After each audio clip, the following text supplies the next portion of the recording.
Good day guys, welcome to the channel. In this video I'll show you how to add a booking link to your Google business page.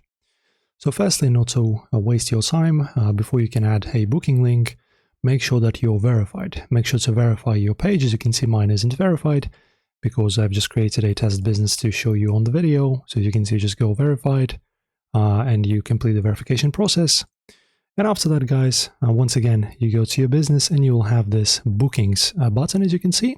So you just press on it, and after you're verified, you will be able to add your bookings.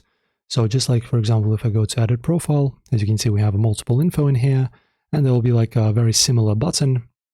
For example, let's say chat, and in here you will be able to add a link to your booking, right? So instead of a messenger, and there's gonna be a booking tab. And yeah, that's pretty much done, guys. So just verify, go to bookings, and add your link right over here. Enjoy guys, if this helped you out, like and subscribe. See you next time.